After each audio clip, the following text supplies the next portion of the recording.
Okay, you wanted more people to die. That's nice, Dan. That's real nice.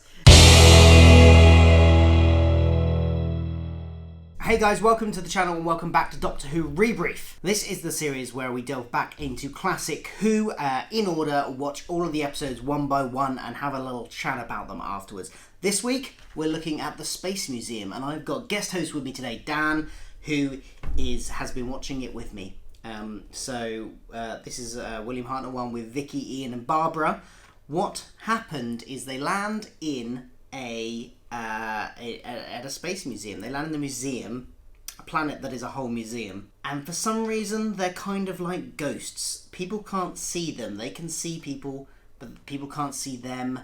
And then they come across themselves in cases. Look.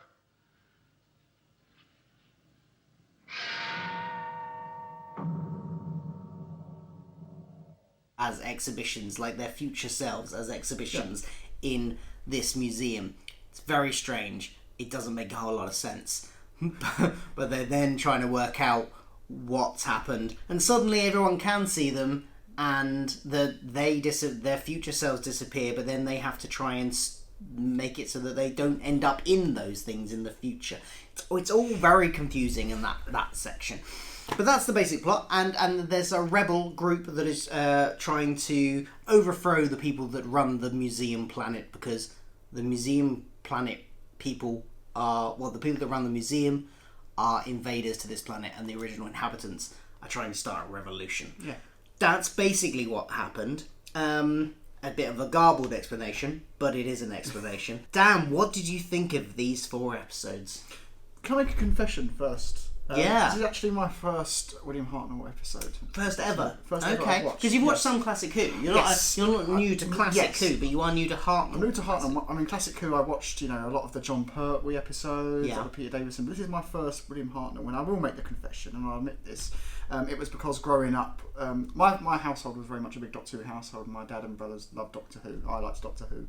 But I always avoided these episodes just because it was in black and white. And it was that ignorance that I had as kind of growing up, as many sort of youngsters do, let's be honest. Black and white must be boring. Exactly that. Okay. And yeah, as I've got older, I have appreciated it more. And I'm glad that I enjoyed this. I did enjoy this because I love anything where it's just cheesy, like the classic Doctor Who, the classic Star Trek, and this was true cheese, really. I think describing the episode, we make it sound like a quite complicated episode, almost as if it's like a Moffat type thing, but it's not really. Yeah, yes and no. There is a little bit of like what I would describe as a little bit of wibbly wobbly timey-wimey stuff in there. Yeah, but for that, especially for that period. Yeah, but actually that was quite contained to a small bit. Yeah, but it was one of those episodes where there is a bit of makes you think to it, and it's not everything as it seems. You never know what was coming, and I love episodes. The villains in this I like because they didn't talk straight away. So, many Doctor Who villains are silent completely. Right. I think of, a lot of the classic villains I can remember are often silent or don't say a lot anyway. And it took us a little while before the villains actually spoke in this. And so I'm like sitting there like, are these going to talk? Aren't they going to talk? So when they did talk, in some ways I was quite disappointed. I don't know, just for me. I like that, I don't know what the word is, but the unknown, the mystery to them, I suppose. But I enjoyed it. I sat through it and was entertained by it. And what I did love about it was it made me laugh. I liked it as well. There was little bits of it that frustrated me, and mostly that was the logic. I'll come to that probably in my lowlights actually. So I will hold on to that for a moment. But overall, I quite liked it. You're right. There was tension. There was good pacing. I think this was the right amount of episodes, because sometimes when you get to the 6 and 12 episode serials, it gets like a lot of this feels like padding, but none of this felt like padding. It all felt necessary. No. It all felt like it was going somewhere and contributing to the overall thing. So I really liked it. I thought the characters were really good, and like you say, the villains were quite interesting. Yeah. And the good guy allies that they had, they were interesting as well. So yeah, overall a good episode. I think although it was 4 parts, 4 serials, it was very much, it felt to me like the 3 classic acts. You had the first act, which was very much the Doctor was with them, and then in the middle he just disappears for a while, and so we're actually left with Barbara, Ian, and Vicky just together trying to get back to the Doctor. So he kind of goes away with it, which is a bit different, and then reunited at the end as well. So it felt like the three classic acts to me. I don't know if you got that kind of sense of it. Yeah, I see what you mean. Yeah. What was your favourite moment of this serial over the whole 4 episodes? Okay. Which one moment would you pick out as your favourite? There were a few I noted down, but the one that wins it for me, because as I say, I like things that make me laugh, and that classic kind of Doctor Who lightheartedness, and a classic Doctor Who reference, was there was a scene in the museum where there's like a Dalek which has been put in the museum, and people big hands Doctor Who know that often with the Daleks you'd obviously have an actor inside who can actually get physically in the costume, and out pops the Doctor doing like a Dalek voice as well, saying he's the master and all this kind of stuff, which I thought was quite funny. I told them all I am the master.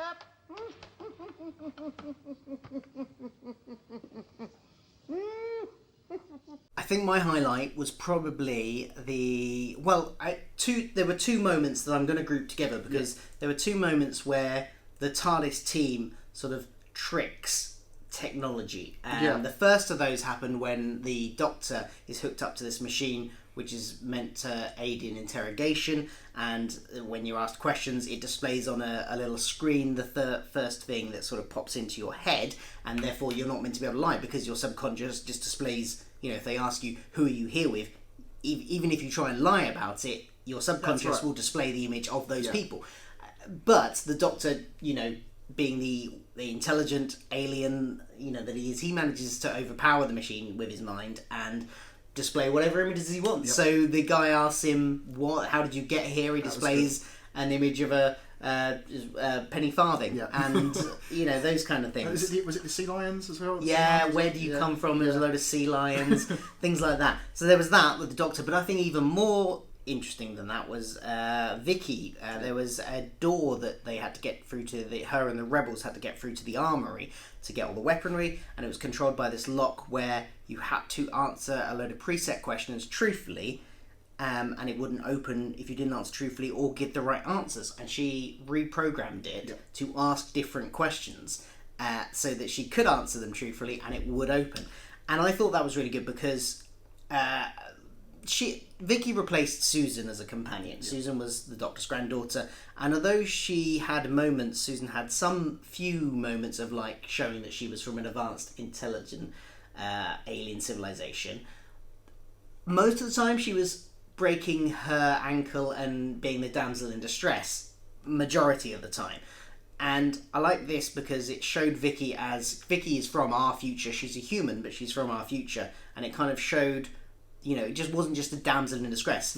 It was a woman that was taking sort of matters into her own hands and saving the day in that particular situation, and showing that she's an intelligent and capable person that can do this, and not just relying on the Doctor to solve all the problems, or Ian to solve all the problems, because he often swashbuckles in and solves things. I think particularly in I think of the first part of this, she was very much shown as that kind of damsel in distress, kind of a bit more shy, timid, kind of a bit more reserved and scared perhaps. And often she was referencing the TARDIS. It kind of felt like that was her safe place, and she'd want to stick with the TARDIS, stay with the TARDIS. But then, as you say, that was very much her coming out of her shell. So, what were your lowlights? What did you not like about the episode? I can't believe I'm saying this. Really, it sounds really evil, but lack of fatalities, maybe. Okay, you wanted more people to die. That's nice, Dan. That's real nice. It just felt like that with all the, because there are a few different villains in this. Part of the same species, but there was all, you had the general, and then you had, I think, quite another guy that was high ranked as well, and then the guards, and you just felt like there should have been more. Right. Okay. That's quite bad of me to say that, really, but it just felt like that was the only thing that was missing. There were no consequences. In that really. respect. Yeah. No, that's fair enough. Personally, I don't think all.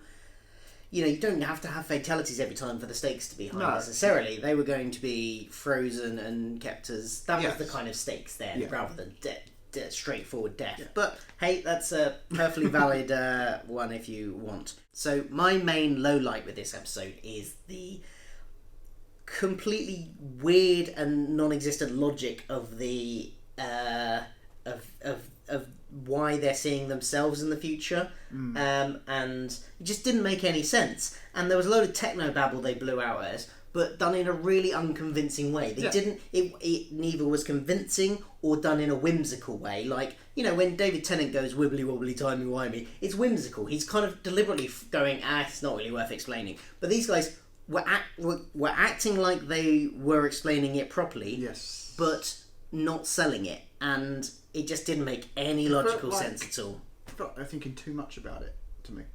Yeah. Yeah. I mean, it's just, why were they there? Why were they ghosts? It doesn't make any sense. I don't know the logic of it. That's the only thing that really annoyed me about this episode was that, and it's kind of the whole plot of the episode kind of hinges on that as well. But it just didn't make any logical sense, and I'm sure most people in the '60s did not care, but that were watching it just bugs me.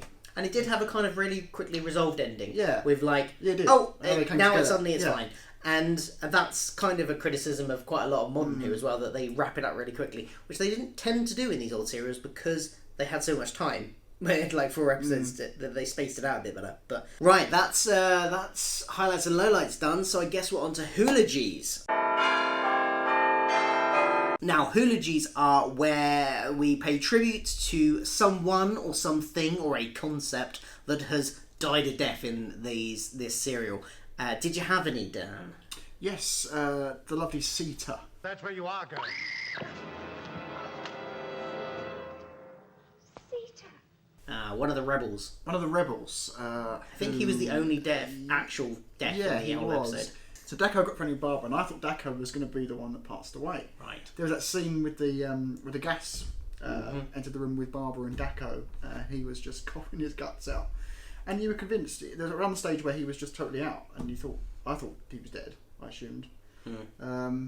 But actually, yeah, Sita was shot dead by one of the guards. Yeah, I suppose, like you said, there had to be some. There was a rebellion. There had to be some kind of fatalities. Yeah. But there you go. Yep. I would say mine was that was the only actual physical death in the episode. So my Hoology is going out to the security guard's career that let Ian manipulate him and got captured by Ian basically, and got forced to open doors and to lie to his superiors at gunpoint basically.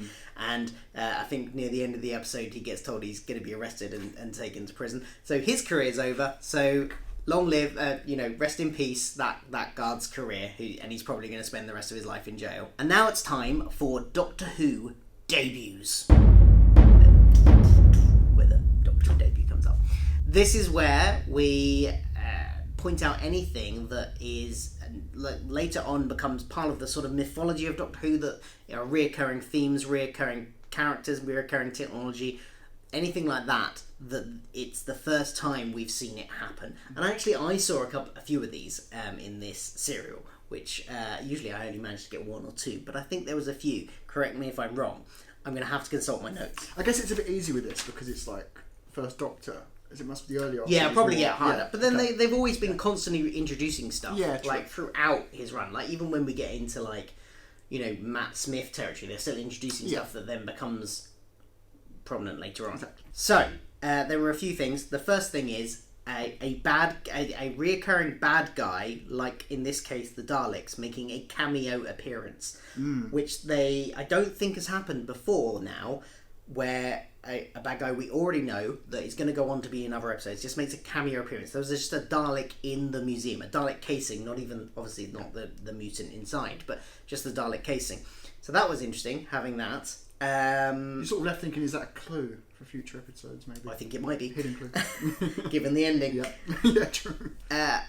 It was also the first time, I believe, that the TARDIS crew have seen their future selves, which is something that has happened again in Doctor Who on various counts. Obviously, every time the Doctor meets himself in a multi-Doctor story, he's meeting a future version of himself. But also the companions as well. I mean, in modern Who, there was that episode where Christopher Eccleston and Billie Piper see themselves because they go and watch her father get killed. That's and right. then... Was it Parallel Universe? She looks away. No. Different episode.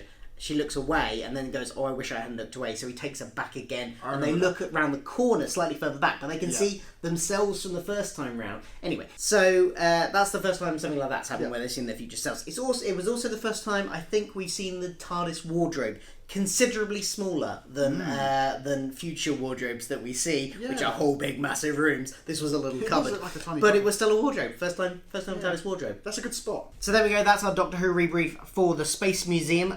Thank you for watching. Thank you, Dan, for coming along. Thank you. You don't have anything to plug, do you? Really? You don't have a YouTube channel or anything like that? The only thing I've got to plug is my iPhone, which needs to charge. Oh, okay. Other than that, afraid not. So anyway, thank you for watching.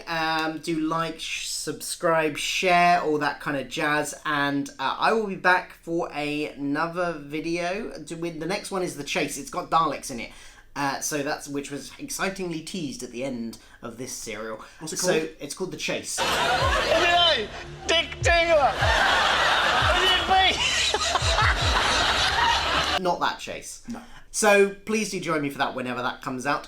I don't know who my guest host will be. You'll just have to wait and find out. But thanks for watching. Goodbye. Goodbye. Thank you for watching. Do like, subscribe. Do like. I'll start that one again. Do like, subscribe. I can't speak. Subscribe. Subscribe. Do You're like, like Sean subscribe. Connery almost. Do like, subscribe. Shaken, not stirred. Shaken, not stirred. Thank you for watching. Thanks for watching. Anyway. Goodbye. Goodbye.